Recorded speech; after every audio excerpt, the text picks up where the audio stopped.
Ladies and gentlemen, please put your hands together for coming down from Chicago. Give him a St. Louis welcome, Mr. Ian Ellis.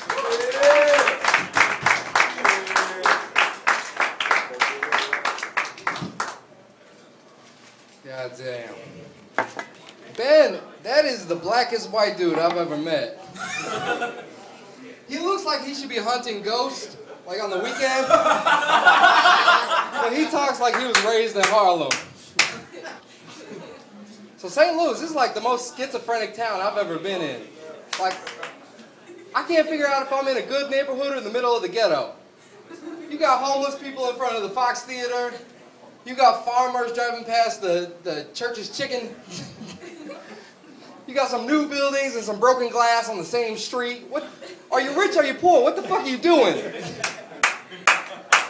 What's going on with your sports team? You just committed to losing?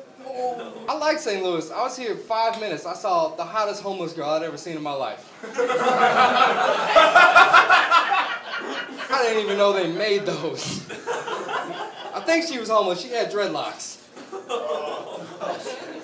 A lot of people only look at the negative sides of dating the homeless, like they're going to eat all your food, they never have any money, they always want to come over to your place. I think that sounds like every girl I fucked in college. So, I think we need to legalize weed. We don't have to do it for everybody. I'd be cool if we just legalized weed for black dudes. The thing is, I'm tired of feeling like I might get arrested every time I hang out with my boys. And like my white friends smoke weed too, but they don't get racially profiled every 5 minutes. If you did legalize weed just for black dudes, I feel like police would start pulling over brothers and searching their cars for white people. Whoop whoop! As you know, we're cracking down on under-black smokers. Couldn't help but notice you have a lot of white paraphernalia in the back of your car. I can let that Kings of Leon sticker go, but when I saw that lacrosse stick, I knew we had trouble. I need you to be straight with me. Are any of the passengers in your car currently wearing blackface? No? Now, when I walked past your car, I distinctly smelled Axe cologne coming from the trunk. Now, you can pop it open or we can get the dogs, but either way, it's going to open for us. That's fucked up. I got pulled over by the police fucking 2 days ago. So this material's a little raw, but fuck the police. They're fucking assholes. I got pulled over because I had my iPod headphones in, which I didn't know was a crime. And they didn't ask me some regular questions. They pulled me over and said, "Excuse me, sir, how high are you?" How high am I? I'm pretty sure I just got pulled over for going the speed limit. How fucking high are you?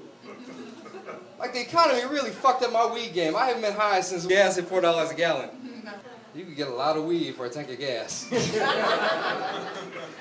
This next question was, how many weapons do you have on you? What kind of lazy anti-terrorism bullshit is this? Who the fuck is falling for that question? I wasn't gonna bring it up. But since you asked, I got a dirty bomb in the back and some anthrax in the front. You got me! They got this new fucked up law. If you get arrested for any reason, they could strip search you and go all up in your booty hole in your cavity. I'm gonna start carrying X-Lax on me. You go in my asshole, it's gonna be a shitty situation for both of us. Congratulations, you caught me and Pink Eye. Good luck getting that E. coli out of your mustache, Officer Booty Breath. I forgot to talk about the cop. So the cop, here's what I want to say to the motherfucking police. If you're gonna pull someone over and stand right at face level, brush your fucking teeth. The only job you can show up to with breath smelling worse than dog shit is like a telemarketer. Maybe not even that. His breath smelled worse than prison dick. What? His breath smelled like it could strip the ozone off a planet. So I don't like pooping in public. Big guy like me, I gotta get top to bottom naked to really push one out. And I'm worried my pants are gonna get stolen by bandits. Like bathroom bandits. It's a sensitive issue for me, but my friends tease me ruthlessly. Every time I get up, they're like, "Hey man, watch out for the bandits." No, the bathroom bandits, they're stealing pants. And treasure. They take your treasure, you're not gonna be able to pay your tab. So you going through a breakup, man? What's your bitch drama? My bitch drama? You said you looking for right now you on my stage, you my bitch, motherfucker. I will cut you. I'm from Chicago. I I'll fuck your mouth. I'll fuck you in the face with comedy. I thought he was having trouble with females. I try to give advice to men about how to go through a breakup, because men don't know how to go through breakups with their dignity intact. No, she knows. She knows. Because every guy has written at least one letter that they'd rather die than have read out loud. And you probably got him like, I realize now, you are the sun and the moon. And if you just stay with me, baby, I'll stop smoking weed. And I throw that Xbox away. I like that shit. First thing you do when you go through a breakup is you gotta fuck a whore. And it's not to make yourself feel better, and it's not to hurt her. It's because you gotta get all the crazy out of your balls. So you don't carry that shit into your next relationship. See, men store all their crazy in their balls, and you gotta get your dick refurbished. And a whore, she's like the genius bar for your dick. Next thing you gotta do is you gotta go into a media blackout. Like, you can't go on Facebook, Twitter, because you'll start seeing things that aren't there, looking at pictures, reading between the lines. Starts looking like an inside job. You think the Jews are involved. You're like, why the fuck did Building 7 fall? Nothing even fucking hit it. 9/11. Yeah. I'm not looking for love at this point in my life. What I need is a carny wife.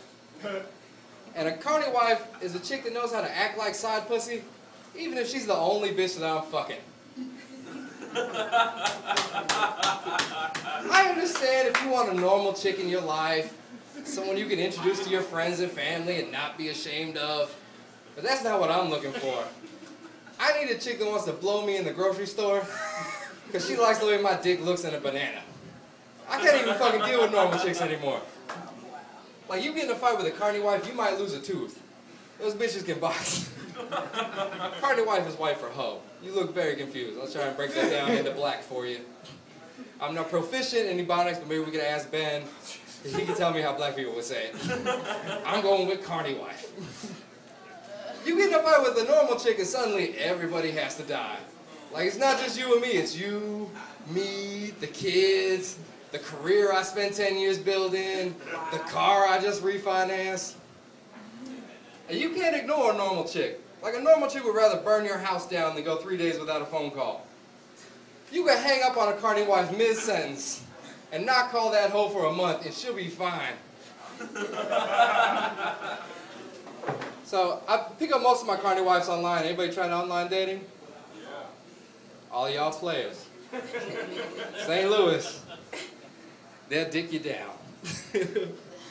Internet dating is one of those things that starts out cool and then it gets creepy. Like, it was cool that it would suggest chicks to me, but eventually the website started getting desperate. It's like, hey, this is Becky. She likes long walks on the beach, and she's a chupacabra. It's like, damn, I said I like Monster Quest, now I wanted to date one. It was cool it would tell you how far away a chick lived, but it told me one chick was 0 miles away, and that's when it got creepy. So this is the message I sent her. Dear Mom,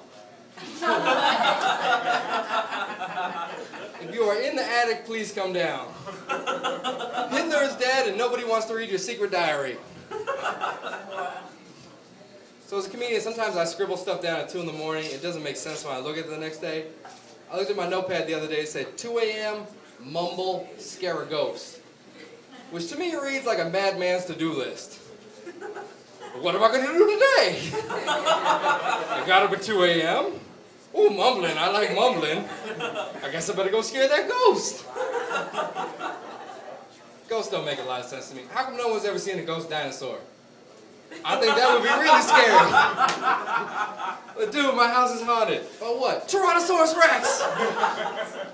I would brag about that shit all day. What's your house haunted by? Creepy little girl?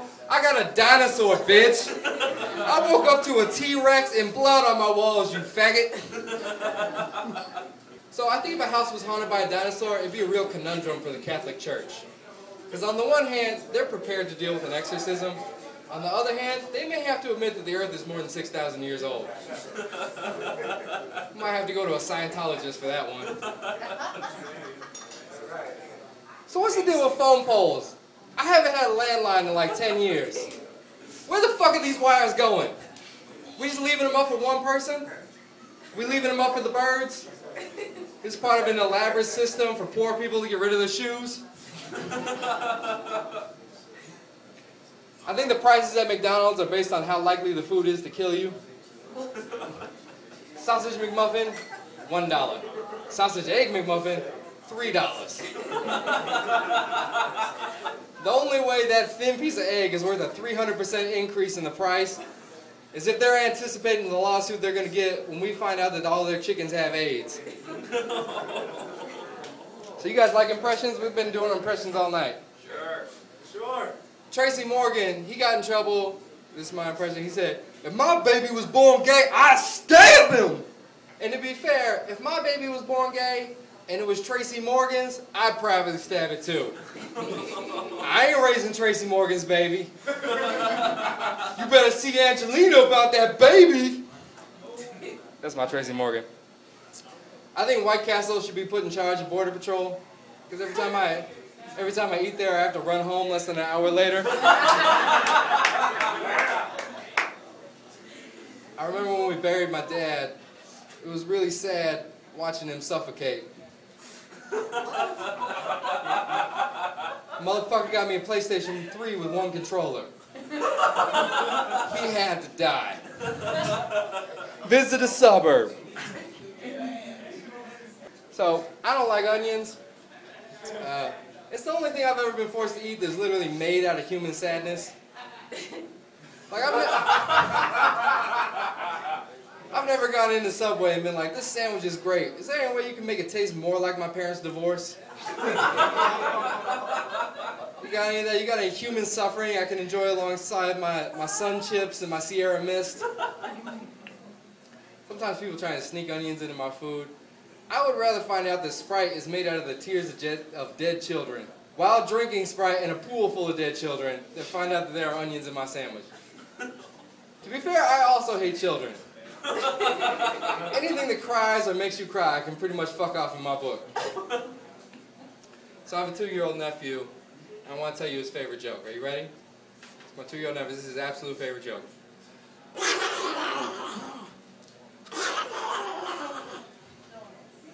For those of you who didn't get that, that's quack, quack, quack. Throw your head back, quack, quack, quack, make a silly face.